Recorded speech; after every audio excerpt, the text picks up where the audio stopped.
കഴിഞ്ഞ 20 മാസങ്ങളോളമായി പശ്ചിമേഷ്യയിൽ സമാധാനമില്ലാത്ത ദിനരാത്രങ്ങളാണ്. ഇസ്രയേലും ഹമാസും തമ്മിലെ ഏറ്റുമുട്ടലും അയൽ രാജ്യങ്ങളുമായി ഇസ്രയേൽ നടത്തുന്ന സൈനിക നടപടികളും പ്രദേശത്ത് ധാരാളം മനുഷ്യരക്തം ചൊരിയാനിടയാക്കി. ലോകരാജ്യങ്ങളിൽ ഏറ്റവും ശക്തമായ ചാരസംഘടനയുള്ള രാജ്യമാണ് ഇസ്രായേൽ.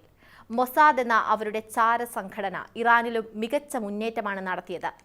ഇറാനിലെ ആണവ കേന്ദ്രങ്ങളിൽ കഴിഞ്ഞയാഴ്ച ഇസ്രായേൽ നടത്തിയ ശക്തമായ ആക്രമണത്തിന്റെ ബുദ്ധികേന്ദ്രം മൊസാദിലെ ചാരന്മാരായിരുന്നു. കൃത്യമായ ഓപ്പറേഷനിലൂടെ ഇറാനിലെ മുതിർന്ന സൈനിക ഉദ്യോഗസ്ഥരെ ഇസ്രായേൽ വധിക്കുകയായിരുന്നു.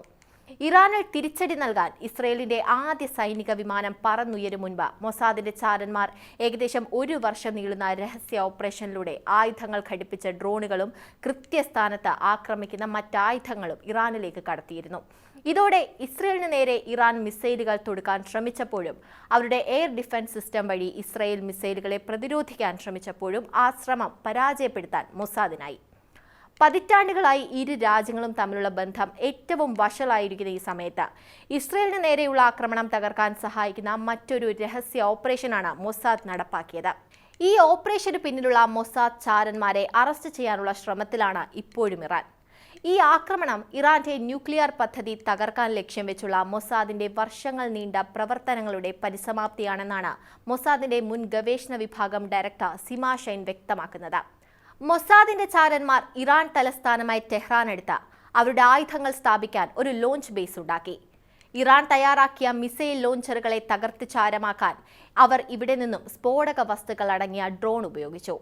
ഇറാനിലെ പ്രധാന സൈനിക താവളത്തിലെ ഭൂതല മിസൈൽ ലോഞ്ചറുകളെ ഇങ്ങനെയാണ് ഇസ്രായേൽ തകർത്തത്. ശതകോടികൾ ചിലവാക്കിയുള്ള ഈ പദ്ധതി മൊസാദും ഇസ്രയേലി സൈന്യവും ചേർന്ന് നടപ്പാക്കാൻ തുടങ്ങിയിട്ട് 3 വർഷമെങ്കിലും ആയിട്ടുണ്ടാകുമെന്നാണ് ഒരു മുൻ ഇന്റലിജൻസ് ഓഫീസറുടെ പ്രതികരണം. ദീർഘകാലമായുള്ള ആലോചന തീർച്ചയായും ഇതിനു പിന്നിലുണ്ട്. മാസങ്ങളോളം എടുത്താണ് ഇസ്രയേലി ഉദ്യോഗസ്ഥർ ഡ്രോണിന്റെയും മറ്റും ഭാഗങ്ങൾ കടത്തിയത്. സ്യൂട്ട് കേസുകൾ, ഷിപ്പിംഗ് കണ്ടെയ്നറുകൾ, ട്രക്കുകൾ എന്നിവ വഴിയൊക്കെയാണ് മനുഷ്യരഹിത സൈനിക വാഹന ഭാഗങ്ങളടക്കം ഇറാനിലേക്ക് ഇസ്രയേൽ കടത്തിയത്. ജൂൺ 13-ന് ഇറാൻ ആക്രമിക്കുന്നതിന് മുൻപ് ഇവർ തങ്ങൾക്ക് നിശ്ചയിച്ച സ്ഥലങ്ങളിൽ കൃത്യമായി തയ്യാറായി നിന്നു.